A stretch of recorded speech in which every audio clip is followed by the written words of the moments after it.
Welcome to Big Balls Fantasy Football, the show with powerful picks, sexy super fans, and because of all that, it's really fun. Yes, it is. How's that for a new intro, huh? Yeah, we came up with a new tagline just to shake it up for Season 3. Welcome to BBFF. I, of course, am a 20-year fantasy veteran and diehard Bears fan, Greg Reifsteck.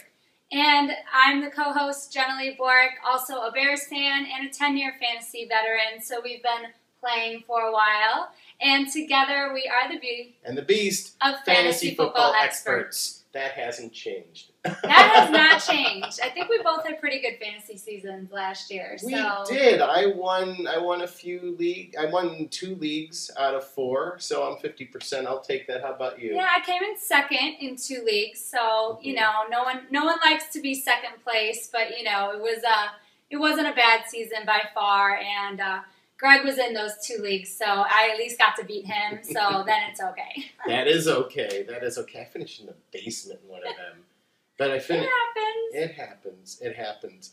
So anyway, as you know from watching our show, we are a very Bears-centric program, and our Bears won their first preseason game. Yeah, we did. And, I mean, come on, it is exciting, Bears fans, because it's only preseason, but the Eagles kicked our ass last season. A little bit. So even though it's only preseason, it was nice to get a win. Yeah, totally. And, you know, we were behind at the half, but then came up at the end. And stats-wise, we were just killing it. Maybe you should tell them how good our quarterbacks did. Yeah, absolutely. So this is like as a group, all 3 quarterbacks that were in the game went 24 of 37 for 339 yards, 4 touchdowns, and that is a 119.1 passer rating. So our quarterbacks, all 3, pretty much went off, and it was pretty awesome, I think. Oh yeah. We have our little visitor in the next room. Yes, you can hear my dog Zoe. We might have to have her on the show sometimes because she's a little angry. I made her go to the other room. Go get her out. Go get her out? Go get her out. She didn't want to be on. Go get her out. Our mascot, Zoe. How's it going, Zoe? Hey, Zoe. So, yeah, we have a quarterback, not a controversy. We have quarterback strength right now. Clausen was a freaking beast in the second half of the game. Went 7 for 13 for 150 yards, 2 touchdowns, and already has a 134 passer rating. That's right, and I mean, that really makes the competition between who's going to be the backup a lot more interesting, I think, than people thought. Because I think most people thought it was automatically going to go to Palmer, and he might win it out in the end because he's got more experience. But it was good to see, you know, Palmer played only okay, but Clausen played really good, so that was good to see. Yeah. Now, people are going to think, wow, you're talking about your backup. I hate to say it, you need to worry about fantasy-wise the backup situation in the league because quarterbacks get hurt easily these days. Oh, yeah, and especially Jay Cutler. Yeah, so we got very lucky with McCown last year, but McCown didn't have a very good first game for Tampa Bay in preseason. No, he did not. So, unfortunately for you Tampa Bay fans, McCown was 2 for 4 for 20 yards with 2 sacks, an interception, and a lost fumble, which put him at a 25 passer rating. Yeah, that was not so good. But we did already tell you, if you watched one of our previous shows, that Mark Trestman is the quarterback whisperer, and that McCown was not going to perform as well as people thought this season. We were wondering, down there, there's a brand new offensive coordinator, and he's right out of college. So he really has no NFL experience whatsoever coaching, and McCown's been a journeyman in the league, and it's really showing that Trestman, it's our system that's working for us on the Bears right now. So we'll get to Jay Cutler a little later in the show about his abilities on our team. Zach Miller was a stud because Martella's Who is that? Zach Miller is a tight end that's been a journeyman, played a lot for the Raiders, apparently, and did very well on the Raiders, actually. So we picked him up, and now he studded out for us, at least in the preseason, and he's going to light a fire underneath Martellus Bennett's ass. Stop fighting in camp, Martellus. Bad. I mean, seriously, just, hey, no body slamming rookies to the ground. Yeah, you know? I was going to say, especially when it's a rookie. Yeah, You know, not it's cool. like, oh, come on. Yeah, so he, got suspended, apparently learned his lesson. We'll see. He's already back, I hear. He's already back practicing. He's back. He's going to stud out this year. The receiving core of the Bears, you have big 1-2 punch, of course, of Marshall and, of course, Jeffrey. But you're going to have other weapons, and the tight end situation is looking really good as well. Yeah, and it'll be interesting to see if they use both of them, especially with Marquise Wilson being out for, we're still not really sure how long his injury is going to go. So, can they find that third strong wide receiver, or do they just kind of adjust and throw in 2 tight ends? And, it might be interesting. 2 touchdowns, 6 for 68. I'll take that out of my tight end anytime. And then there was Chris Williams looked really good and is trying to eke in there for that third wide receiver position. He caught a 73-yard touchdown bomb from Clausen late in the game. So, I know everybody says, look, I want deep sleepers. This is about as deep as you can get. These are on the ball scale, like infinite balls picks, but you never know who's going to get injured, so you never know what exactly. Yeah, and it's preseason too, so all these guys are fighting for a roster spot, so we're not even sure who exactly is going to be on the roster. But hey, when you perform good in preseason, definitely helps your chances. Definitely.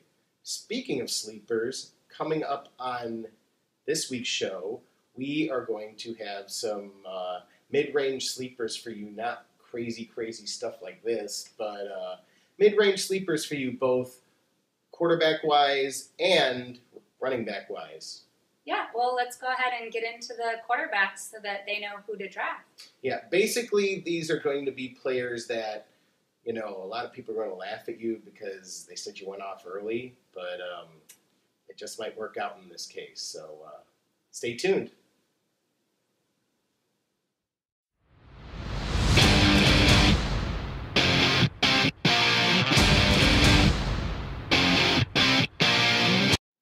Hey everybody, welcome to the Big Balls Fantasy Football Draft Special and our quarterback sleepers segment. These are going to be picks that nobody is going to expect you to take in the first few rounds, but in the mid-rounds, it's going to be a really good bet for you to take them. Yeah, and these are the guys that should at least pay off for you, get you some points, and, when the Drew Brees and the Aaron Rodgers and the Peyton Mannings are gone, these are guys you can get in your mid-rounds, and you should still be able to ball out. Yeah, just a side note. So we've changed our format of our show a little bit.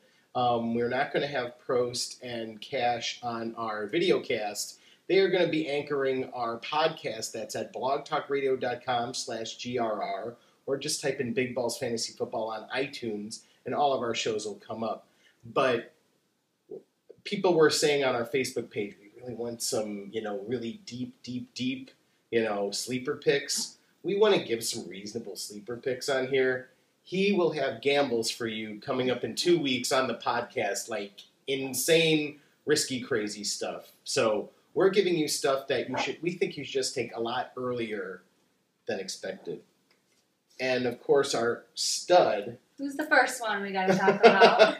Well, we're both going to talk about him because his number is right here. Mr. Jay Cutler, everybody, the last 2, 3, 4 seasons, of course, they pick him up late. They take him as a joke. Hi, Zoe. Zoe is our new mascot here on Big Balls. She's just going to keep yapping and wanting to be in the show if I don't pick her up. So. Yeah, we had a mascot here, Mr. Bear, but he doesn't move.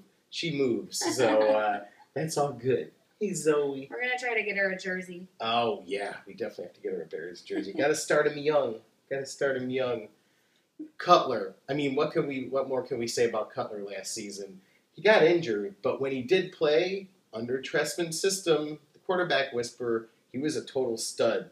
221 of 347, a 63.7 quarterback rating, threw for 2,500, almost 2,600 yards, 19 touchdowns, and 11 interceptions. The interceptions are the scary part there. Yeah, and that's something I expect to see go down with it being his second year in the same system. I think that he looks a lot more comfortable. People have said he feels more comfortable. He speaks more comfortable about the system. So I think that this year you should see his interceptions go down. And then hopefully if he can stay healthy, please stay healthy, Cutler. Those touchdowns and yards go way up. I think he should be well over 4,000 yards if he can stay healthy. Oh, hell yeah. Oh, hell yeah. So I know everybody's going to laugh at you if you take him like second or third round. Take him. He has the two best wide receivers in the game, Jeffrey and Marshall. How can you not? And a great running back to throw to. I mean, there just are a lot of weapons for Chicago to use. So he definitely doesn't have any more excuses. Definitely. All right, Jenilee, take us to number 2. Okay, so this is a guy that tanked for you maybe a couple years ago in fantasy, and so you were probably like me and you just began to hate him and didn't draft him. But Phillip Rivers. I knew who you were going to say. He knew what I was going to say. He definitely came back last season with Mike McCoy as their new head coach. Again, sometimes it's the system, sometimes it is the head coach, and he looked great. Now, they do have a new offensive coordinator this year because Wisenhunt went to the Titans, but I still don't think there's going to be a lot of change. He had 32 touchdowns and only 11 interceptions last season. So, I mean, that's amazing. 32 touchdowns. I will take that, especially for a guy who can get in the mid-rounds. And he has the combination of Matthews and Woodhead at running back. I know Danny Woodhead caught a lot of passes from him. And it's Keenan Allen's second year. Yeah. He was amazing as a rookie last year. I don't think anyone saw him coming out of the woodworks. And it's his second year, so I'm sure that chemistry is going to build. So I think they have something good going down there in San Diego. And I just think he's going to be a great quarterback for you to get this year. I definitely think so. Woodhead, they just signed him for a lot more money. He's going to ball out this year. So I think that's a good sleeper. Yeah. I really like that. I remember when I put him in the doghouse, but he's him. out of the doghouse with McCoy. So number 3 did not look good in his first preseason game and got kind of screwed up. But again, it's preseason. Don't put too much stock into it. And only one game. Right, exactly. It's only been one preseason game out of 4. Nick Foles of the Eagles. There's no way you can't pick this guy up early. After the whole Michael Vick debacle there with Chip Kelly in his first year coaching, Nick Foles just went completely crazy. 27 touchdowns, only 2 picks. 2 picks out of 27 touchdowns, 2,891 yards. Unfortunately, he doesn't have Deshaun Jackson anymore. We have Sproles. It's the same kind of situation as in San Diego. You have a very speedy running back that runs out of the backfield. Hello, Drew Brees. Where the hell do you think his numbers came from? So you have Sproles from the throw to. Ertz has looked really good at the tight end spot. And you have Chip in his second year, and he has finally understood his system and is able to deal with Foles as a pocket quarterback and doesn't have Vic, isn't trying to set up any crazy running schemes, and is just going to let the guy sit in the pocket and play and throw. So you have Macklin, you have Cooper, and you have the rookie Jordan Matthews. A lot of places for him to throw to. I think he's going to probably put up, at least, 32, 33 touchdowns for you. Yeah, I think he'll have a good season for sure. And they can use the 2 tight end set with Selleck and Ertz as well, if wide receiver is a little questionable. So that's a good one.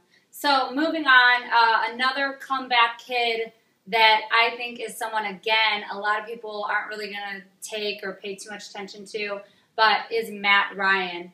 Now, he did have, I think this is going to be his comeback year. I know Atlanta sucked last year really bad, but he did have 4,500 passing yards last year, but he had 17 interceptions. That is way, way too many. So I don't think he's going to have that many interceptions this year because one of the things that Atlanta did was they bolstered their offensive line and their defensive line in free agency and the draft. Their first-round pick was Jake Matthews, who is a tackle. So I definitely think that their offensive line is going to play better overall. And if you watch a lot of football, you know that that's one of the reasons he was throwing so many interceptions was not having time. We went through that as Chicago fans. Also, another reason he had a lot of picks was his wide receivers were hurt. Roddy White and Julio Jones were hurt most of the season. So if those two guys can stay healthy, I think he's going to be just fine. Now, the benefit, I guess you can say, of those two wide receivers being hurt was that he did develop some chemistry with Douglas. Yes. So that's a third wide receiver now that played very good last season that he feels comfortable with. So they definitely have three big-time wide receivers, I'd say, out there. And, Atlanta's offense wasn't terrible. They were 7th in passing offense last year. But they had a bad defense as well, and hopefully their defense will be improved. Hopefully their defense will be able to get the other team's offense off the field and let Matt Ryan stay on the field longer and hopefully do more work for you. So I think he's a comeback kid. I think he's going to be a good one to take. I like that pick. I like it a lot. Unfortunately, goodbye, Mr. Tony Gonzalez. That one sucks. That one does suck. But, I mean, yes, he was a stud. And you got passed to a lot, but it's going to give other people on the team opportunities. Yeah, absolutely. Yeah.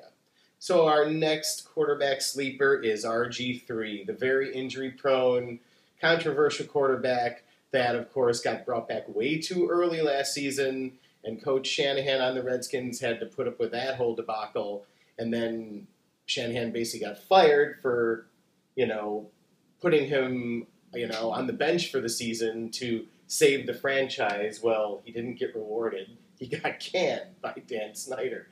So it's RG3's time to shine this year.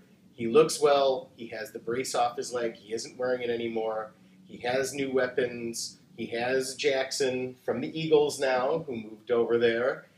He also has Andre Roberts, new on the team, who we spoke a lot of praise for and thought was really going to go crazy in Arizona, but never really panned out. He has another chance. There's Pierre Garçon. Mm-hmm. I mean, one of his favorites. Yes. Definitely his favorite. Mm-hmm. But the key is the coaching difference. You have a new coach in Jay Gruden, who is a pass first, run second, offensive-minded coach. So he's going to sit in the pocket. You're going to try and develop the passing game more, and then if he needs to bail, you do have that benefit. But it's going to help you with your passing yards. It's going to help you with your touchdowns with RG3. So it's just going to be a lot different strategy there. I mean, the only reason I call it a sleeper and it's risky is we all know every season we believed in RG3, fantasy-wise, has kind of, you're in for a ride. Let me just say his first season was good until he got hurt. His first season was actually pretty spectacular. So. But you just said the key words, until he got hurt. Yeah. And then the second season, until he got hurt. But I think they're going to do a lot more with Alfred Morris in the run game and just really try to keep RG3 in the pocket and not let him do as much running because of injuries. So, and their tight end Reed was very good last year, too. He was. All right. So should we move it on to running back sleepers? We will be right back with running back sleepers here on Big Balls Fantasy Football.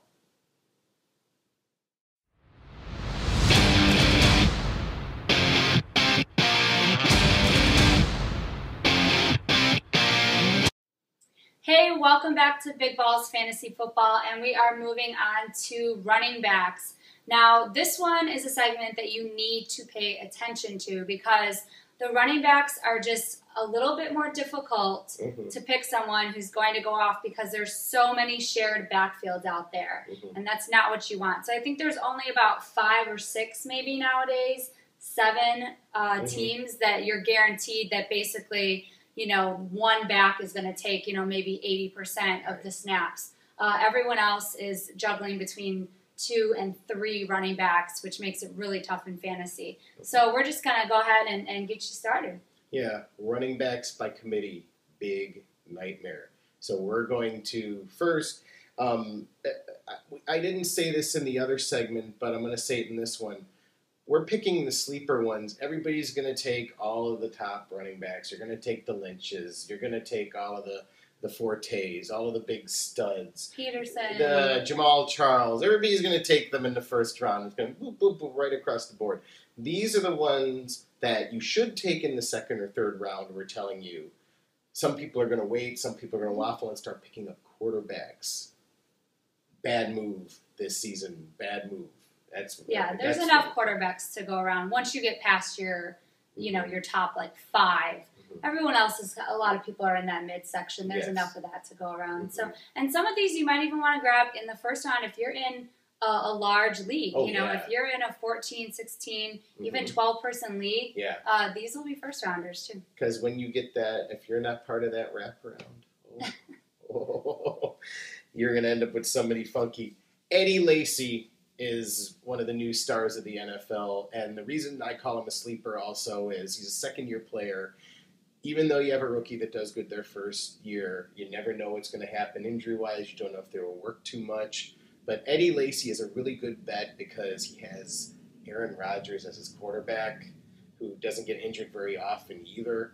So you're going to have a big passing game going. You have Jordy Nelson, you have Cobb, you have all the usual suspects there for Rodgers. And there's no reason that LACY isn't going to go crazy. He had 1,178 rushing yards last season, a 4.1 yard average per carry, 11 touchdowns, and 4 games over 100 yards. He probably will have 6 or 7 over 100 yards this year. He was a beast last year. He's going to beast mode out this year. Yeah, I mean, he was the rookie offensive player of the year as well. So that's a huge honor to be able to get. And, again, I just think that he was a guy that was, very questionable last year when people were drafting him. It was just one of those 50-50s. You either drafted him and, he stunk up the place, or you drafted him and he went off, which he did. So, I think that he'll be great this year. He should be. Give us our number 2 running back. Our number 2 is DeMARCO Murray from the Cowboys. And, I know he's kind of an interesting guy because he's had some injury problems in the past. A couple of injuries. A few injuries. But he didn't have that. He wasn't injured that much last year. He played 14 games, so that's pretty good. And the Cowboys are saying that they're going to run the ball a lot more this year. Now, yes, that's what they're saying. We're not sure if it's really going to happen, but they sure as heck did in their first preseason game. That's basically all they were doing was running the ball. Tony Romo is old. That's all. Well, he's coming off his second back surgery, too, so I'm sure they're going to want to take some of the pressure off him. So now if they get down in a game early, that's very hard to do, but you got to keep some more balance. Now, he was the 6th best running back in one of my leagues last year, and that was a PPR league because he had 53 catches. Yes. So I had him in that league, and I was happy. He ended up, being well in the top 10, almost the top 5. And he's going to be the main back. Now, this is another thing we're talking about. He's going to take 70 to 80% of the snaps, I think. So that's always a good thing to have. And let's face it, the Cowboys are going to need to score a lot of points because their defense is not going to be much better this year. Right. They were last in the league last year, and just with everyone that they've had to try to replace, Ware went to Denver, Sean Lee's out for this season. Yeah, I just think they're not going to be very much better this year. So their offense is going to have to put up the points, and Murray's going to have to help them do that. I think Murray's going to have to run a lot from looking at those pictures of Jerry Jones. That's all I'm saying. Anyway, let's go on to number 3. I told you we were going to hype up the sex factor this year. I know. I'm just kidding. All right. I saw those of Jerry Jones, too. That was kind of shocking. You're an NFL owner and you let those get out. But some people let them get out on purpose. Maybe he just wanted to show people, the young chicks he could pull. I thought you could pay people off in Texas to get things done for you. I guess you pissed somebody off. Anyway, our third one is STACY. On the same level as LACY. Was a rookie last year, was given a big job. You know what? He did it. Anybody that picked him up, I had him on one of my teams, and people are just like, "You're getting a ton every season." And my favorite thing and my pet peeve, and we had to do this in Jenilee's going to be in my work league this year, to make it 10 people. And we have a guy that is coming. I'm going to win that money. It's a money league. It's a money league. Yeah. And so this guy, I'm warning you, named Tyler, yes, I'm calling you out, always has me change the rules. 2 out of the last 3 years, he came in last place. So he thinks it's a scoring problem. So when your quarterbacks are overvalued, this year running backs, blah, blah, blah, we need to even it out. The scores are way too high. And so you always have to adjust the score in the league. Very annoying. With STACY, he was pissed at me because I would put a beating on him. Rookie year, 973 yards, 7 touchdowns, another great number, 4-yard average per carry, 4 100-yard games. Coach Fisher is going to keep going more and more and more to him. He's just a running back stud. So, yeah, I'm hoping to get him in at least one league. That'd be nice. Mm-hmm. Definitely. Give us our next one. Okay, so our next one is a guy that I love this kid. I did talk about him last season quite a bit, and he did good, but I think he's going to be even better for everyone this season. GIOVANI Bernard. Mm-hmm. He is going to be the guy. Again, the only one they really have. They're not going to use the law firm BenJarvis Green Ellis very much this season. BenJarvis Green Ellis is old. Sorry, do you see a theme here? But they are giving the job to GIOVANI. Mm-hmm. He also has a new offensive coordinator, Hugh Jackson, and they are going to be running the ball a ton more than when Gruden was their offensive coordinator. Mm-hmm. So be prepared for that because they're going to be, not putting as much pressure on Dalton to throw and do everything with his arm. And they're going to be running this kid. He did have a great rookie season. He had the second most yards from scrimmage by any Bengals rookie in history. So he's already, starting to do some historic things over there. And he catches the ball as well. He does everything. I think he's going to have he should have over 1,000 rushing yards this year with it being, his job. And I would say a very good amount, I would say over 500 yards catching. I know he had over 500 yards catching last year, so and lots of touchdowns. So he's a guy you're going to want to get. Mm-hmm. You were right about him last season. I liked him, and he didn't even get a lot of the work last season. Mm-hmm. But when he started coming about, people were like, who's this person? Who's this kid? Mm-hmm. And so this year I got to talk about him again because he's going to get all the work. Yeah, a lot of people made the mistake of taking the law firm last year. Let's go on to our next running back, Montee Ball, Denver. Noshan Moreno is adios. And Noshan Moreno, had a good season, but when he was put out onto the market, a lot of teams didn't bite. So, he finally landed, and Denver still has Montee Ball. He had a bad start. That's why Noshan came on and had a good midseason. Then Montee Ball going towards the playoffs was awesome. And in the playoffs, he was even better. 558 yards, 4 touchdowns. He had one 100-yard game, and I believe that was right when he came back. Noshan, did Noshan get injured? I think he might have gotten injured for a week or two. He did. It wasn't anything major. But right, and that's they went to their second punch, and that's how that happened. You have Peyton Manning. That takes a lot of pressure off your running game, and now Montee Ball is finally going to get to go crazy. I think he's going to have a pretty damn good year. Yeah, I think with him, it's slightly questionable only because of, it's a lot of it's how he does in pass protection because you have Manning there. So he's got to, do a little bit better with pass protection and not fumble. I know he was a little fumbly at times. He did have the fumbleitis, yeah. So if he can not have the fumbleitis, I think he'll be great. He is missing a lot of preseason, though. They're not sure. They don't have him back yet. After he had surgery. So just keep an eye on that. He should be fine for week 1. Right. But, as any team, they want to have you for a little bit of the preseason to kind of get going. So he's a guy that I do think you could probably maybe get a little bit later in the draft. Yes. And even if he's like wobbly the first couple seasons, getting his legs back under, or first couple weeks, not seasons, weeks, getting his legs back under him, I think that, you know, as the season goes, you might be very, very happy you took him. And he's who you have on the team that went to the Super Bowl. Oh, yeah. They score a lot of points, too. That's why we call them sleepers. That's why we call it Sleeper City. All right. That's our show for this week. Thank you for watching.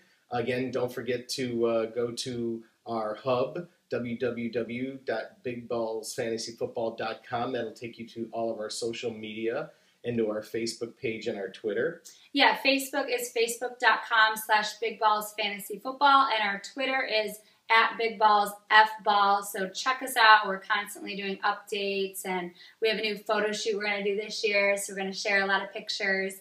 And then next week, be sure to tune in because we're doing wide receivers and tight ends. And I have a hint about the photo shoot. 2 pieces. And I'm not talking about chicken. That's all I have to say. Well, Greg might have the chicken and some pictures. Wow. I think you just set up our theme. Fried chicken and blank. That'll be great. So definitely stay tuned for some new exciting big ball stuff. Good luck in your drafts. Good night.